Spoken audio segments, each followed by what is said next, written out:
ಇನ್ನೂ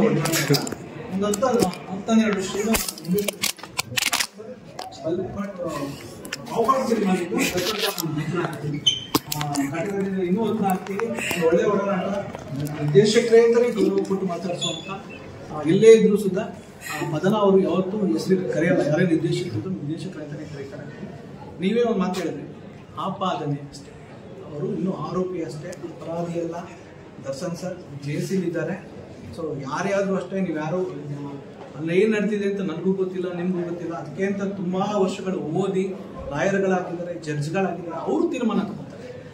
ಸೊ ತೀರ್ಮಾನನ ಅವ್ರ ಅಪರಾಧಿನ ಅಥವಾ ಆರೋಪಿನ ಅಪರಾಧಿ ಅಂತ ನಾನು ಹೇಳಕ್ಕೆ ನೀವು ನಮಗೆ ಯಾವುದೇ ರೈಟ್ಸ್ ಇಲ್ಲ. ಅದಕ್ಕೆ ಓನ್ಲಿ ರೈಟ್ಸ್ ಇರುವಂಥದ್ದು ನ್ಯಾಯ ಸಿಗುವಂಥದ್ದು ನ್ಯಾಯಾಲಯದಲ್ಲಿ ಮಾತ್ರ ಅದು ಸಿಗುತ್ತೆ. ಆದಷ್ಟು ಬೇಗ ಸಿಗಲಿ. ನಾನು ಒಂದು ಮಾತು ಹೇಳಕ್ಕೆ ಇಷ್ಟಪಡ್ತೀನಿ, ಯಾರು ನಿಜವಾದ ಆರೋಪಿಗಳಿದ್ದಾರೆ, ಅಪರಾಧಿಗಳಿದ್ದಾರೆ, ಅವ್ರಿಗೆ ಶಿಕ್ಷೆ ಆಗಲಿ. ಮೇಲ್ನೋಟಕ್ಕೆ ನನಗನ್ಸೋದು ಇದೊಂದು ಬಾಸ್ ಅವರು ಒಂದು ಟ್ರ್ಯಾಪಲ್ಲಿ ತಗಲಾಕೊಂಡಿರ್ಬೋದೇನೋ.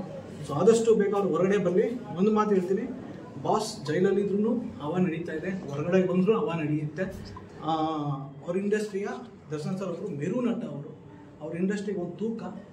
ಸೊ ಅವರೆಷ್ಟು ಬೇಗ ಆಚೆ ಬರ್ತಾರೆ ಇಂಡಸ್ಟ್ರಿಗೂ ಒಳ್ಳೆಯದಾಗುತ್ತೆ, ಒಳ್ಳೆ ಬೆಳವಣಿಗೆಗಳಾಗುತ್ತೆ, ಒಳ್ಳೊಳ್ಳೆ ಸಿನಿಮಾ ನಡೆಯುತ್ತೆ. 100 ಕೋಟಿ ಟರ್ನ್ ಓವರ್ ನಮ್ಮ ಕನ್ನಡ ಇಂಡಸ್ಟ್ರಿ ನಡೆಯುತ್ತೆ. ಅವ್ರು ಕನ್ನಡ ಸಿನಿಮಾ ಬಿಟ್ಟು ಬೇರೆ ಸಿನಿಮಾ ಮಾಡಲ್ಲ. ಸೊ ನಿಮಗೂ ಗೊತ್ತು ಅದನ್ನು. ಸೊ ಎಷ್ಟೋ ಟೆಕ್ನಿಷಿಯನ್, ಕನ್ನಡ ಟೆಕ್ನಿಷಿಯನ್ಗೆ ಅವ್ರು ಅವಕಾಶಗಳು ಕೊಡೋದು. ಸೊ ನಾನು ಇಂಡಸ್ಟ್ರಿಯನ್ ಆಗಿ, ನಿರ್ದೇಶಕನಾಗಿ ನಿಜವಾದ ಅಪರಾಧಿಗೆ ಶಿಕ್ಷೆ ಆಗಲಿ. ದರ್ಶನ್ ಸರ್, ನಾನೊಂದು ದೇವರ ಕೇಳ್ಕೊತೀವಿ, ಒಂದು ನಿರಪರಾಧಿ ಆಗಿ ಒಂದು ಆಚೆ ಬರಲಿ ಅನ್ನೋದು ನನ್ನೊಂದು ಕಳಕಳಿ. ಸರ್, ಮಾತಾಡುವಾಗ ಮೆನ್ಷನ್ ಮಾಡಿದ್ರೆ ಒಂದು ಟ್ರ್ಯಾಪ್ ನಲ್ಲಿ ಸಿಕ್ಕಾಕೊಂಡಿರ್ಬೋದು ಅಂತ ಹೇಳಿ. ದರ್ಶನ್ ಅವರ ಟ್ರ್ಯಾಪ್ ಮಾಡೋದಕ್ಕೆ ಯಾರಿಗೆ ಯಾವ ಕಾರಣ ಇರಬಹುದು ಅಂತ ಹೇಳಿ ನನಗೆ ಗೊತ್ತಿಲ್ಲ. ಐ ಆಮ್ ನಾಟ್ ಎ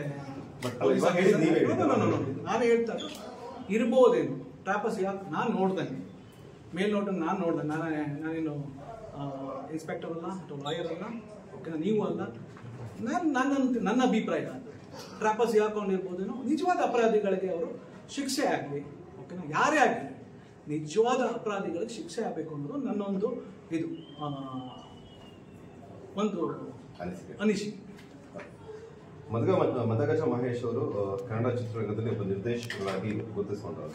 ಆದರೆ ಇತ್ತೀಚಿನ ದಿನಗಳಲ್ಲಿ ನಿರ್ದೇಶನದಕ್ಕಿಂತ ಹೆಚ್ಚಾಗಿ ಒಂದು ಚಿತ್ರದ ಪ್ರಮೋಷನ್ ವಿಚಾರದಲ್ಲಿ ಕಾಣಿಸ್ಕೊಂತಾರೆ. ಸೊ ಎಲ್ಲೋ ಒಂದ್ ಕಡೆ ಮಹೇಶ್ ಅವರು ನಿರ್ದೇಶನ ಬಿಟ್ರ ಅಥವಾ ನಿರ್ದೇಶನ ಮಾಡ್ತಾ ಇಲ್ವಾ, ಅಥವಾ ಯಾವ ಸ್ಟಾರ್ಸ್ಗಳು ಕತೆ ಕೇಳ್ತಿಲ್ಲ, ಅಥವಾ ನಿಮ್ಮ ಕತೆಗೆ